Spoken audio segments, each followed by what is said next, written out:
আগুন আবিষ্কার। এই আগুন আবিষ্কারটা হচ্ছে একটা বৈপ্লবিক উত্তরণ, একদম রেভলিউশনারি একটা আপলিফমেন্ট।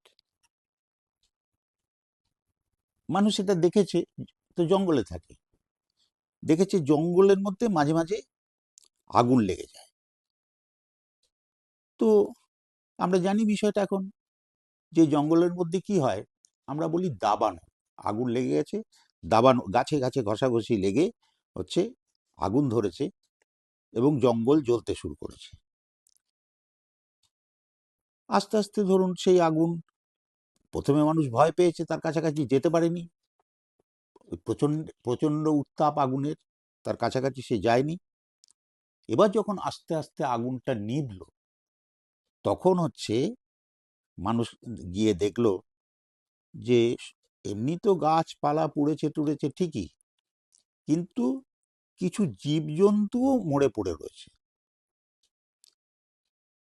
এবার তারা হচ্ছে যে আপনার মানে ওই যে পোড়া অর্ধদগ্ধ যে প্রাণী, সেই প্রাণীর থেকে খানিকটা মাংস খুবলে নিয়ে খেয়ে দেখলো, আর এ তো আরো সুস্বাদু, কাঁচা মাংসের থেকে তো এটা আরো অনেক ভালো।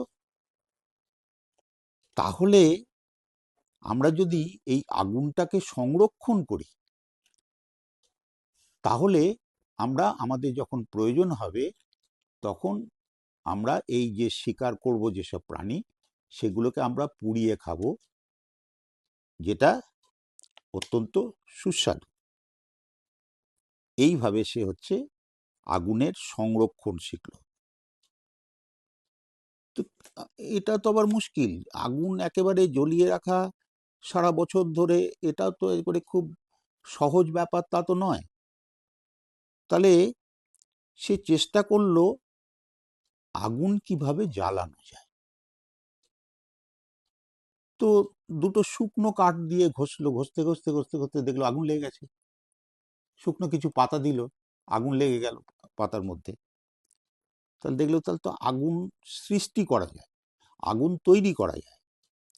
আবার ধরুন পাথর দিয়ে, দুটো আমরা এই যে চকমকি পাথর বলি, এরকম ওরা পাথর ঘষতে ঘষতে দেখলো যে পাথর দিয়েও ঘষে হচ্ছে আপনার আগুন সৃষ্টি করা যায়। তাহলে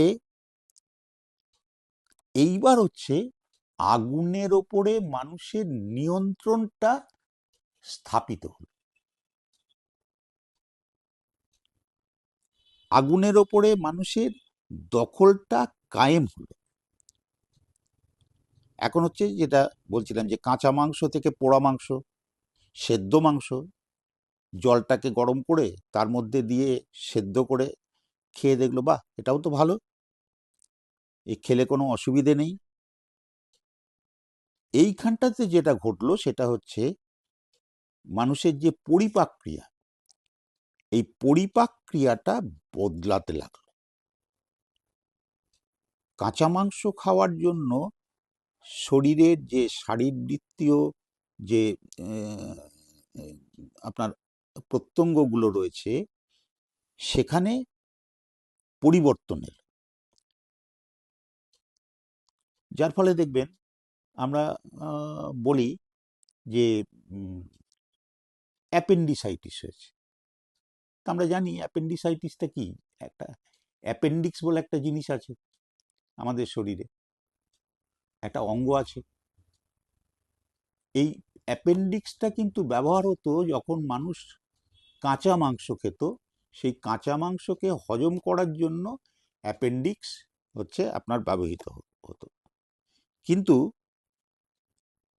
আপনার এখন তো মানুষ হচ্ছে যে পোড়া মাংস সেদ্ধ মাংস খেতে শিখে গেছে, খাচ্ছে সে আস্তে আস্তে আস্তে। এবার হচ্ছে সেখানেও এই যে পরিবর্তনটা হলো, এই যে অ্যাপেন্ডিক্স, এই অ্যাপেন্ডিক্সটা হচ্ছে নিষ্ক্রিয় অঙ্গ বা ভেস্টিজিয়াল অর্গান হিসাবে সে থেকে গেল, তার কোনো ফাংশন নেই শরীরের মধ্যে। যার ফলে দেখবেন যে অন্য কোনো অপারেশন অ্যাবডোমেনে করলে ডাক্তাররা হচ্ছে আপনার ইয়ে করে, ওই অ্যাপেন্ডিক্স তো অনেক সময় অপারেশন করে দিতে হয় বিভিন্ন কারণে, বিশেষ করে যখন ইয়ে হয়, ইনফ্লেমেশন হয়, তখন হচ্ছে ডাক্তাররা বলেন যে এটা বাদ দিতে হয়। তো এই রকম ধরনের ঘটনা কিন্তু ঘটেছে। আর এই যে পোড়া মাংস, সেদ্ধ মাংস খেতে খেতে মানুষের মস্তিষ্কেরও কিন্তু আরো আরো বিকাশ ঘটতে লাগলো। এরপর আগুনটাকে তারা আরো অন্যভাবেও ব্যবহার করলো। দেখলো যে মাটির মধ্যে কিছু রয়েছে, একটু চকচকে জিনিস রয়েছে, এই হাত দিয়ে, নখ দিয়ে বা লাঠি দিয়ে খুঁড়ে বা কোনো রকম যে হাতিয়ার বানিয়েছে তাই দিয়ে হচ্ছে যে সেগুলোকে নিয়ে আগুনে দিয়ে দেখলো যে গলে যাচ্ছে এবং একটা অন্যরকম শক্ত এক ধরনের পদার্থ তৈরি হচ্ছে, অর্থাৎ ধাতু।